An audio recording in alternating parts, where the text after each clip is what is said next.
Welcome to the Women's Connection. I'm Barrie-Louise Switzen, your moderator. The Women's Connection is a program about events shaping women's lives and helping one gain authentic power on a personal or professional level. So won't you stay tuned? Welcome. Have you ever wondered what goes on in a restaurant behind the scenes? With me tonight is Phoebe Damroch, and we're going to learn what really goes on behind the scenes in a restaurant. And I would like to welcome Phoebe. Phoebe, Hi. welcome. Thank you. You wrote a book called Service Included: 4-Star Secrets of an Eavesdropping Waiter. How long were you an eavesdropper for? I've been an eavesdropper since birth, I think, but I was a waiter for a few years off and on. The place that I talk about most in the book is Per Se, and I was there for 18 months. Wow, that must have been exciting. It was actually a very exciting place to work. Just, you know, from the very beginning, from the very first interview, which really gave me an idea of the depth that I would be going into, to the months of training, and then a pretty interesting ride in terms of the actual job itself. Now, you said you had an interview that was awesome. What kind of things did they drill you on or grill you on to see if they want to hire you? Well, you know when you take a standardized test and they're trying to figure out, you know, where to put you, and I think now you start with easy questions and then you get harder questions, and I could tell that they were trying to figure out which job they wanted to give me. So they wanted to know, first of all, I think everyone who works there, and you know, I would hope most restaurants, but especially in the really high-end restaurants, has to have a real passion for food and wine, and an interest in learning more. And I think that was the basics. And then after that, you know, something like an interest in wine would put you in kind of the higher echelon of jobs. So you might be a captain, which is like being a waiter somewhere else, if you have really great wine knowledge. Whereas if you don't, you might be working as a runner, bringing the food from the kitchen to the dining room. Many different levels in a restaurant. It's pretty interesting to see, you know, how they're all stacked up. So how did they place you as a waitstaff? So they started me as what was called the back server, which was the person who didn't really talk much and basically served bread and water, and made sure that all the silverware was in the right place and all the plates were in the right place. And it sounds like a really small thing, but when you're serving tasting menus of 9 courses, and then sometimes even more courses, it actually becomes kind of a big job. 9 courses? Right, so their tasting menus are very, very small portions, and 9 courses was, at this point, is the minimum. But someone, you know, if a chef comes in, a friend of the chef or someone, they could have, you know, 20, 25 courses. My God. Now, for each course, there's a different place setting that you would say? Different forks, different place settings, really beautiful, expensive, everything. And, you know, you might have a wine with every course. You might have a non-alcoholic pairing going on. So there's, you know, there's a lot to pay attention to in front of each person. I actually went and ate there after I left, and I put the menu that we had in the back of the book so people can get a sense of, you know, the kind of food that is served and just the extravagance and beauty of it all. Now, were you able to learn any of the restaurant secrets? Oh yeah, I put in some of them in the book, but some of them I'll keep with me to the grave. Those are the ones I want to hear about. But you know what, it was funny because, you know, I was writing the book and I really wanted to give people a sense of the kind of restaurant that it was, and you know, a sense of what it's like to work there and to dine there. But at the same time, I really wrestled with the fact that as a waiter, part of your job is to sort of keep secrets for people. I mean, someone is coming in there and often having a very important moment, you know, like a proposal, or they're bringing in their boss, or they're bringing their mother-in-law, or, you know, these really important moments in people's lives often happen in restaurants. And I found myself really wrestling with how many of those I wanted to put in the book. When I call for a reservation, what tips would you suggest to get the reservation I want, and how do I find out the best table in a restaurant? All right, well, that's complicated. Partly, well, if we're talking about Per Se, the reservations are taken exactly 60 days in advance. 60 days. Right. And so you have to call as soon as the phone lines open, and that's kind of complicated. But in terms of any restaurant, well, first of all, be very, very polite to the person answering the phone. I think people get an idea that they're kind of going to boss the person around or really make themselves, be really pushy about it. And that's really their first line of defense. And I don't think people realize that the person taking the phone reservation is often taking really detailed notes. So if you're pushy on the phone, you might get a little difficult next to your name, and that'll be there for a while.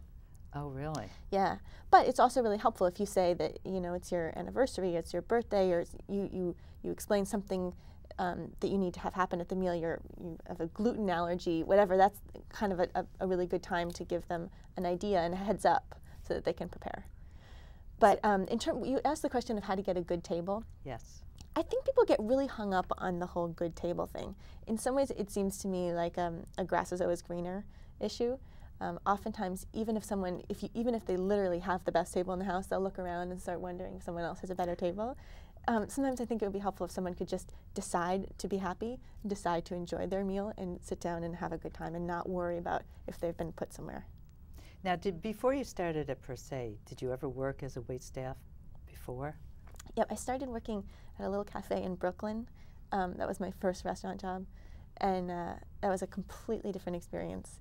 A very casual, really fun, and I really like waiting tables. I really enjoyed food and wine and service, and I like having people over to my house too, and so I really kind of tried to have that feeling when I was working in restaurants that you were coming into my home. And I especially liked when I got to work alone because I could really kind of create the vibe that was going on in the room. So I really enjoyed my time working at this little cafe, and then I moved to another place in Midtown Manhattan, and then got this job at Per Se. So I didn't have that much experience, but in some ways I felt like that helped me to write the book because I wasn't really jaded about things, I was really looking at it with fresh eyes and really figuring out how things worked in the restaurant. All right. What did you find out how things run in a 5-star restaurant? Well, one thing that really surprised me at Per Se was that most people were there for a reason. It wasn't really a case of a bunch of day jobs. People weren't rushing off to make an audition like they were at these other restaurants where I had worked. It was really, people were there as training to then open their own places or go into the wine industry or write about food or be food photographers. All these different culinary professions were training there. And so I was very inspired by the people I worked with, and I felt that we all really kept the standards high, and it was a constant quest to learn. So someone might ask you to cover their shift so they could go to a wine tasting, or so they could, travel in wine country, or something culinary related. How did your culinary appetite change because of this? And appetite is not the right word. I'm trying to think of, how did your interest change? I think I became even more obsessed with food and wine while I was working there. I think I'm a little bit more self-critical of my cooking now, just because my taste is here and my ability is here. I still love to spend time in restaurants, and I think that's another thing that people don't really realize. You'd think that you spend all your time working in restaurants, you wouldn't want to be doing that on your days off, but I think most people who work in restaurants want to continue, partly because you're visiting your friends who are there, and also you want to see what other people in the city or wherever you live are doing. Just kind of this curiosity about restaurants and food. What kind of power tips would you recommend when you're either ordering or just being in the restaurant as a consumer? Well, let's see. Never make a reservation and don't show up. That's really, really rude. I talked in the book, I put a lot of tips throughout the book, and one was making reservations and not showing up is like making multiple prom dates and not showing up, because they're waiting for you. And oftentimes when you go into a restaurant and you see all these empty tables and you wonder why you don't get to sit there, it's because it's being held for someone who may or may not show up. Try to be low maintenance if possible. Explain what's low maintenance versus high maintenance in a restaurant. The whole sauce on the side and the whole egg white omelet, it's just not a good idea. And changing the majority of the components in a dish. That's, it would be great if you could put yourself in the hands of the chef and really experience the restaurant as it's meant to be experienced. However, having said that, if you have a serious allergy, of course you should say something. And if something in the dish is going to make you miserable, of course you should say something. A lot of times, I think people aren't really aware of themselves in space. So, here's your inches of space in front of you where your plate and your wine and all this stuff needs to go, and people will put their coffee cup right in the center where you're trying to put their dessert plate, or they'll lean on it, or they'll put their handbag right there, or their phone right there, or their handbag like right next to their chair where you need to be standing when you're the waiter. So just kind of a sense of where people are going to need to be working in their space. Trying to think of some other good ones. Don't steal our pens. Don't steal your pets. We have to bring. Usually we have to bring our own pens. Wow. That's interesting. Yeah. You know, when I was writing the book, I sent out a mass email to all of my friends in the restaurant business and had them send in all of their pet peeves. So I scattered the book. I scattered a whole bunch of tips throughout the book. You want to share a couple of them? Well, all of the ones I just mentioned. Plus, a sensitivity to the temperature of wine. I think a lot of people want their white wines a lot colder than they're best enjoyed, or they want their red wines really warm. A friend of mine, when I sent out this email, told me that someone had asked her to microwave his wine. You're kidding. Yeah. Don't ask us to microwave your wine. Oh, that's too funny. Yeah. That is funny. Yeah. And dangerous. Dangerous? Yeah, well, you don't really want hot wine or, a really expensive wine glass in the microwave. Anyway, go on. You were going to ask your next question. That is too much. That is a first. That is. What prompted you to write the book? Well, I really wanted to talk about service. I think that in our culture right now, we're really interested in kitchens, and we're all watching Top Chef and Iron Chef and thinking a lot about what goes on in kitchens, which is great. And I think if we're going to take restaurants to the next level, we need to think about service a little bit more. I think that oftentimes, I can think of a lot of restaurants that have great food, but if the service is bad, it's going to be hard to go back. Or or the opposite. Maybe the food isn't that great, but you love the person who waits on you every time you go there. And I think service can really make or break a restaurant. And unfortunately, in a lot of our establishments, not very much effort is put into training the staff, inspiring the staff, hiring and thinking about who's hired. And so I think there's something we really need to work on. And there's also a real division between the front of the house, the service staff, and the kitchen. And a lot of it has to do with money, because the way the pay is broken down is completely unfair. The chefs are paid really badly, and waiters are paid really well, even though chefs are very well qualified for their jobs and often have student loans from culinary school, and waiters often are not qualified to really do their job. So I think we need to work out a lot of these kinks, and I wanted to write the book to add to sort of bring the conversation to the forefront. That's interesting that chefs aren't paid that much. They're paid terribly. I mean, waiters also get a horrible wage. However, with the tips, we end up doing very, very well. In fact, and there are many waiters in the city who are making 6 figures, which you can't say for public school teachers. 6 figures for a waiter? Oh yeah. Okay. What does a waiter do between shifts? Because you're usually working the lunch and the dinner shift. Some restaurants you are. Not all restaurants. No, I wouldn't say most restaurants work double shift like that. But when you are working those nightmare-long shifts, you try to sneak out and get a breath of fresh air and some sunlight and maybe a non-restaurant issued snack. But there's usually a family meal or a staff meal in there somewhere. So you'll finish your shift and then you go and you eat whatever the restaurant's providing you, which is often not that great. Sometimes you luck out. I was actually just at La Bernadette for lunch today, and they were having staff meal, and I always have to ask, what do you have for staff meal? And I was interested because it's a mostly fish restaurant, and she says they were eating some sort of beef stew or something. So I like the idea of suddenly the dining room cleared out, and they were all in the back eating their staff meal. That's wild. That's usually what they do between shifts.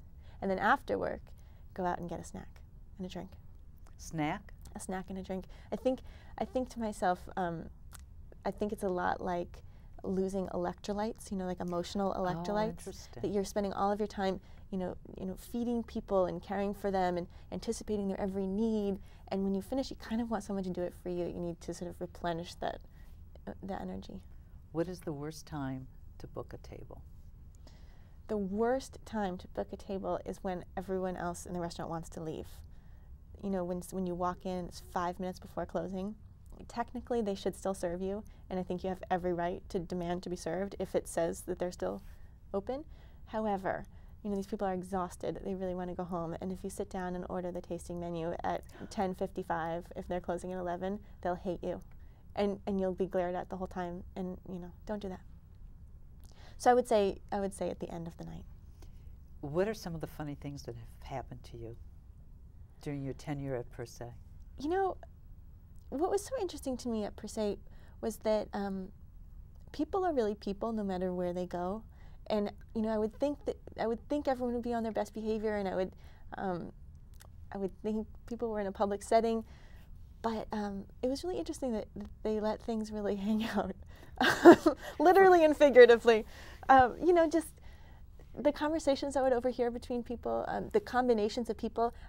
I didn't talk much about celebrities in the book, and I don't want to drop a bunch of names, but just to see who came in with whom was often interesting to see, like, oh, are they doing a movie together? Or, you know, how did this political figure and this sports figure get together here? That was interesting. And then, you know, when I was bored, because I'm a storyteller as well as a waiter, I would often make up scenarios about why were people together, and you know, what their little fetishes might be, just to keep myself occupied. I really wrestled with how to talk about guests as I was writing, so I came up with 2 ways, and one was to create this fantasy couple that I named the Bichelots, and it's spelled like bitch a lot, and they're kind of like the classic, really obnoxious, high-maintenance elderly couple. And then I also did a chapter later in the book called I Can Hear You, which I did little snapshots of different very memorable tables. So there's one table where there's a proposal that goes awry, one table where this handicapped woman in a wheelchair, her husband feeds her the entire tasting menu, which is a really beautiful moment all the way through. And you know, a few of my gaffes, and one really cool Haitian man who put hot sauce on everything throughout the tasting menu, including his caviar. So I had certain tables that were very memorable, and that's the chapter that sums them all up. Hot sauce on caviar. Yeah, it was horrifying, but he was enjoying it. He was happy. Okay. Are the specials that everybody always reads really specials, or is it leftover food? I don't know what the answer to that. I really think it depends on the restaurant. I'm always a little bit wary, and because special sometimes means like so special we need to get it out because the expiration date is tomorrow. But then sometimes you know, something won't be on a menu, and the waiter will say, you know, the chef is trying something out. You know, I can tell that he's kind of auditioning it to maybe, or he or she, to put it on the menu, and then it truly is special. But I don't know if there's a hard and fast rule about that one. Okay, because I often wondered about We that. didn't have specials at Per Se because the menu changed every day. The menu changed every day? Yeah. And another really interesting thing about the menu there is that the chef doesn't believe in repeating ingredients, except something like truffles and caviar, things that are luxurious Staples. items. But for example, if you have carrots in one dish, you won't have carrots in the rest of your tasting menu because he doesn't want you to, you know, grow tired of any ingredients. Which is really interesting because, you know, I've gone to other restaurants in a certain season where you have asparagus in everything, and even if you love asparagus, by the end of it, you're maybe getting a little tired of the asparagus. I have never eaten at Per Se. It's a wonderful experience. I really recommend it. It's expensive, but Yeah. it's worth it. Think of it as travel. Or like theater tickets. Think of it as theater tickets. I'll wait for my birthday. Did you have a passion for food before you started at Per Se, or did you develop it after working there? I had a passion for food from a very early age. I come from a real foodie family. In fact, I remember one Christmas Eve when I forgot to buy shallots for the béarnaise sauce for my aunt, and I was literally almost, you know, asked to leave. I think I got down on my knees and begged mercy. Oh my God.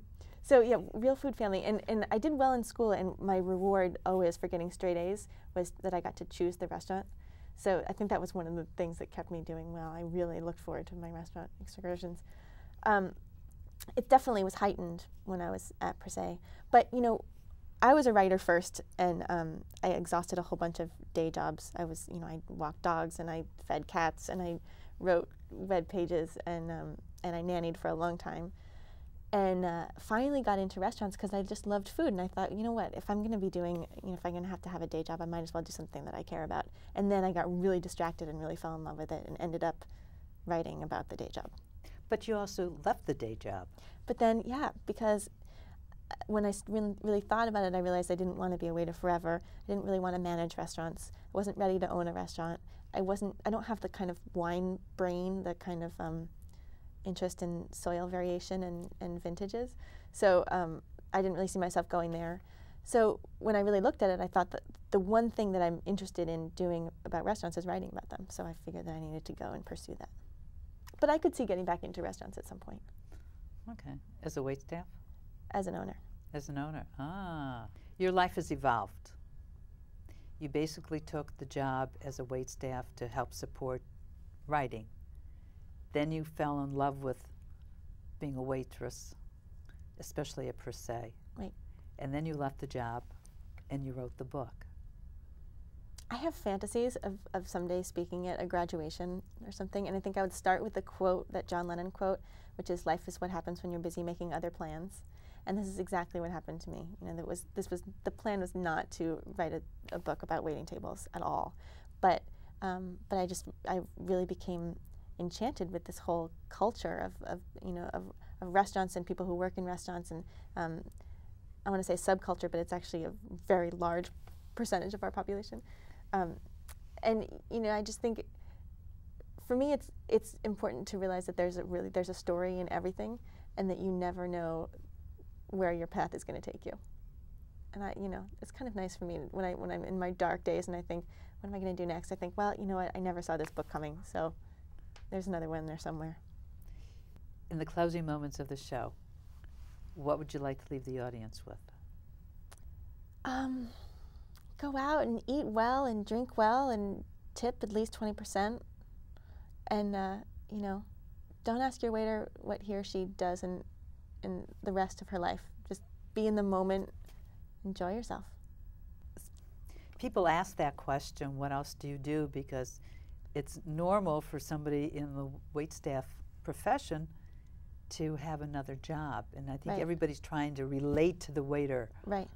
But I think part of that comes from a sort of romanticism of this person is some bohemian who lives in this really adorable little garret with no heat or whatever. But I think that if we treat it a little bit more like a profession, then we can elevate the profession. And if we continue to feed into this idea that everyone's just starving artists and doesn't really want to be there and what they're doing isn't very interesting in and of itself, then we're going to continue having really bad service. Because I know when I go in and I complain about something, everybody tells me to keep quiet. But if you don't mention it, they're not going to know. And the next thing you know, they're out of business because nobody will go back. It's true. Just make sure that you're telling the right person that information. And there's always a manager or a maitre d' or someone that you can explain it. And I think you should be vocal about it, and also compliment them when it goes right. Well, let me ask you: what about if there's something wrong with the dish? Do you wait till the manager comes around, or do you tell the waiter? You should say something immediately. Immediately, don't eat half of it and then send it back. Definitely say something right away, because I think any restaurant would prefer that you say when there's a problem and they can fix it, and you give them the chance to fix it, as opposed to going and telling your 10 closest friends that it was a horrible experience. That's the worst advertising. Right.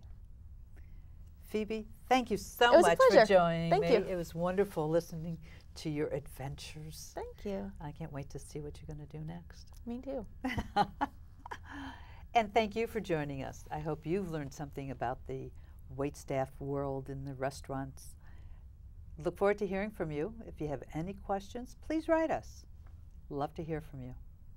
Bye now.